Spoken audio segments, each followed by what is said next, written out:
Welcome to Changing Culture Studios, where voices of change meet conversations that matter. Here, we explore the power of art, business, and community to shape a diverse society. From stories that inspire to ideas that ignite, this is more than a podcast, it's a movement. Let's change culture together. Welcome to the Changing Culture Studios. I'm your host, Jerv, and today we are talking the 30th anniversary of the Million Man March. Now, I was in attendance at the Million Man March, and for a topic like this, you gotta bring in people that were on the front line, people that were there, people that made the decision that day to be in attendance. So, my man Ken Robinson from ProRank is in the building today with me. What's going on, Ken? What's going on, Jerv? Thanks for inviting me here today. I mean, you know, we can't do a topic like this without reaching out to you, my brother. Yeah, it's a special topic. Very, very special topic. So with that being said, let me just get right into it with you. When someone mentions the Million Man March, what's the first kind of thought that pops in your mind? The crowd of the event was unprecedented for me. Like before that, I had only been to something like the Greek Fest in Philly or something like that. Two different types of crowds. Most definitely. Okay. You know, but from going to something like the Greek, it had me like a little on edge. Like, is this going to turn out the way it's supposed to turn out? You know, and thankfully it did. It was more than it exceeded my expectations. So with this being the 30th anniversary, that's 1995. Yep. How old were you in 95? 19. Okay, so I'm 14 at the time. So for me, I'm a freshman in high school, and I remember not really knowing why I was going. Okay. My father, who was for the cause, Right. he was the main reason I went. He stressed that I needed to be there, but I had no real idea at the time why I really needed to be there. I could sense there was an importance, a reason I needed to be there, but Right. I'm 14 at the time. I go to PWIs. I'm not really there yet. You know what I'm saying? But for full context, my father was the one when like history class. Okay. I was always given the extra fact that was not in the history books that was taught to me. Well, that was good. So that was my reasoning for going. It was my father. For you, you know, I'm curious. Like, what made you want to go? Was it someone told you to go? Were you just that aware at the time? Like, what was your reasoning for going to the Million Man March? It's funny because at 19 I was kind of just coming into that whole consciousness, as they say now, and that revolutionary spirit was like building within me. Partly because of music at the time, like, you know, a lot of the music at the time was like, you know, Brand Nubian or Wu-Tang, KRS-One. Like everybody was kind of talking either about revolution or the end of times. You know, 2000 was coming up, and so that was kind of the theme behind the music a lot at that time. So I think because of that, and just when we were building in the cypher at the time, like that's what one of the main things was, like just looking around the environment, like how things were coming together.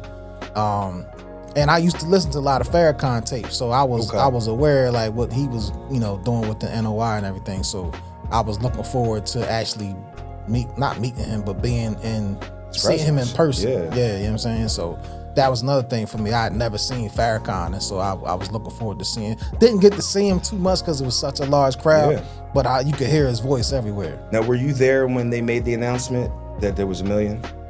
Were you there? Okay. Yeah. Everybody was cheering. Yeah. We were okay. So I went to DC with my mother and my father. We made the trip together. And at this point in time, like I said, I'm 14, and we were very much a family that, you know, when we went places, we were together, right? Right. But I remember getting dressed that day, and I remember my mother not getting dressed or not seeming that she was about to leave with us. Right. And I said, yo, like, we out. You know what I mean? Let's go. Yeah. And she was like, you know, I'm gonna set this one out. This one is for you and your father. Right. So I remember getting there, and I remember the crowd. I remember being like, wow, like it's a lot of people. I went to PWIs. I'm from Southwest Philadelphia. I never saw I've seen large crowds of like black people before, but I never saw this Right. type of crowd, right? So, you know, I guess for me, I was amazed. What was it like for you when you got there? You saw the crowd, being around just like that environment. What was that like for you? So for me, you know, I was in a similar situation, but I, you know, grew up in Westchester, so it was just a few black people there, black and Hispanics there. You know what I'm saying? So I chose to go to, you know, HBCU, Maryland Eastern Shore.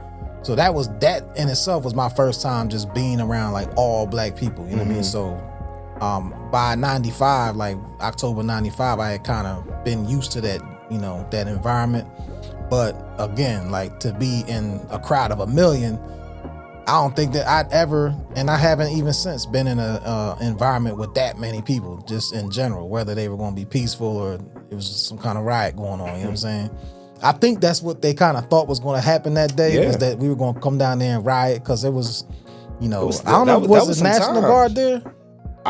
So I don't want to say that they were not, but I feel like they were. 'Cause I think they canceled all the government, you know, everything was kind of shut down for that day. I do remember tension being high. Yeah. I do remember it being all eyes on us. Right. And I do get the sense that there was not an expectation that something was going to happen, but the thought that it was like, yo, if they all together, like something's, you know what I mean? Something's gotta happen, right? Yeah, something might pop off. Do you remember, and I was, had this conversation earlier, do you remember, and I don't remember if it was Lifetime or whatever, but we'll just say it was Time Magazine for this conversation. After the march was done, Time Magazine had put out an article, like a cover, I believe, and it was basically saying there wasn't 1 million people there. Okay. That was I went to, you know, like I said, PW, I keep repeating that, but I remember having to like fight that, right? Like having to defend that. Like that was my introduction, that sometimes they don't be telling the truth.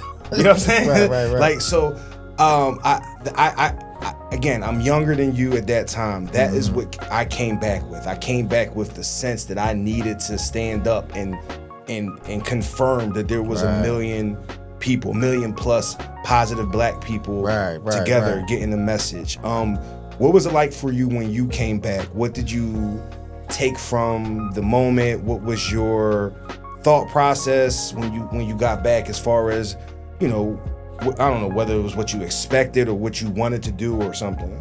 I think there was a moment at the march that like solidified everything. It was like when Farrakhan asked everybody to take $1 out their pocket and raise it in the air. Yep. And then, you know, we all put it in this offering bucket, so to speak. You know what I'm saying? But I thought from that, like, we could really do something now. You know what I mean? If we all willing to do something like that just on this one day, we're moving in the right direction. Because at the time, you know, there was a lot of gang violence going on, and, you know, just a lot of people was choosing to get money in a certain type of way. You know what I mean? Yeah. Which, you know, led down the path of violence and kind of self-destruction for our people. Yeah. You know, that was on the rise at the time. So I thought this day was going to be, you know, kind of activate us. Yeah. You know what I mean? To go move in a different way, but all on like one accord. Yeah. So that was my takeaway. Like when getting back to campus and all that, like I'm really thinking like I'm hyped now. You know, I'm thinking we all gonna move in this direction, and we probably did for a little while. Yeah. There was probably like a truce, you know, between certain sets and everything, but it didn't last that long. Yeah. It didn't last. I mean, because, you know, the dollar bill, y'all. You know what I mean? It's like that gets in the way sometimes. You know what I mean? It can cloud judgment. Yeah, you know. But like I said, that day, with everyone raising that dollar in the air, it had me, you know, gave me some hope that, you know, we could come together, even, you know, economically, and put our resources together and do for self. You know what I mean? So you're older than me. So I know I'm considered an unk or whatever at this point in time in life. I don't know if you're like a great unk or a pop or whatever at this point in time. But we'll just say we're unks for right now, right? Right.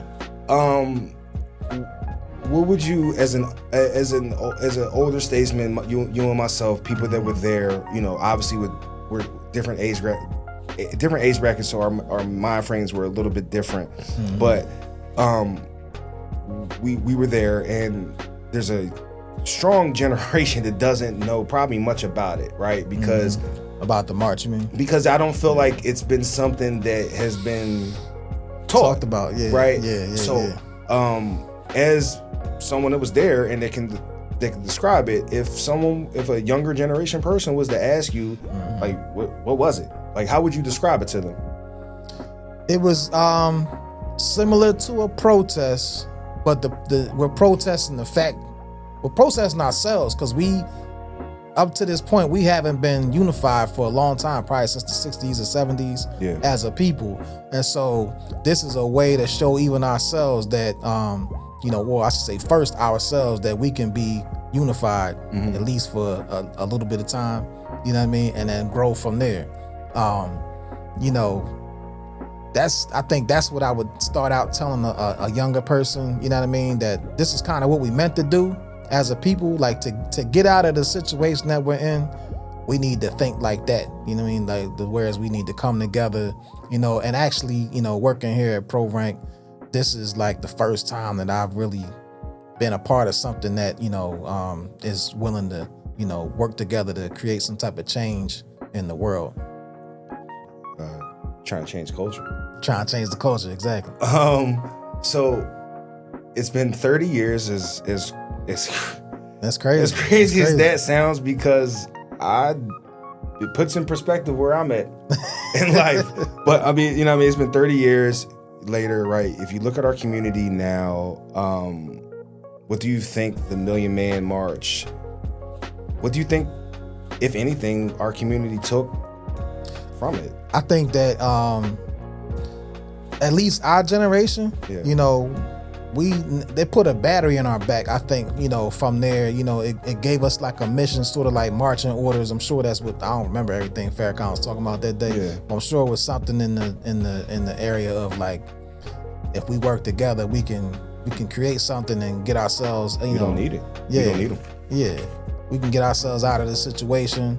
But also like, to take the initiative at that time to go to that march, that says a lot about you as an individual.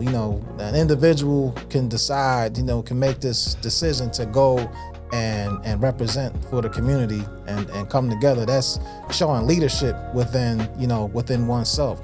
And so if you take that with you throughout your life, you can stay on that square. Like, I'm an individual, you know what I mean? I'm standing for something, and I'm going to move out in my life like that. You know what I mean? I think for me, I think that one thing that I think is extremely important for us as the unks, the older generation, right? We're in a crazy time right now where a lot of things are not being relayed properly. Right. A lot of things that have the right information in it are now being banned. Right. A lot of things that have happened that we have done are not being told. Right.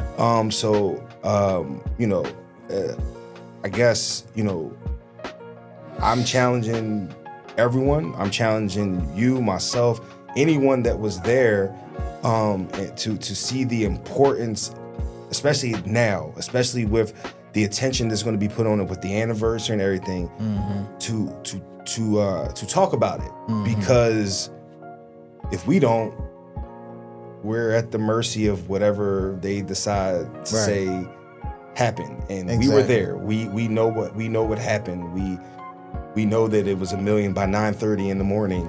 Yeah. Right? Like 9:30 in the definitely. morning, there was 1 million people there. Yeah. So, Ken, I really appreciate you sharing your experience. I really appreciate you just taking the time to talk about this, because, if we don't, there's a strong possibility that no one will. Yeah. No one will. And because the conquerors, they write the history books. They write the history books, and if we don't continue to tell that that's not accurate and give the real story, we took nothing from that day, and we would have failed our people. Right. And exactly. We can't do that right now. Nah, But, now's not the time. No, now is not the time. But Ken, thank you so much, man. I really appreciate your time. Thank you for and having me. thank Jerv. y'all for tuning in and stay tuned for more things coming out of the Changing Culture Studios. Indeed.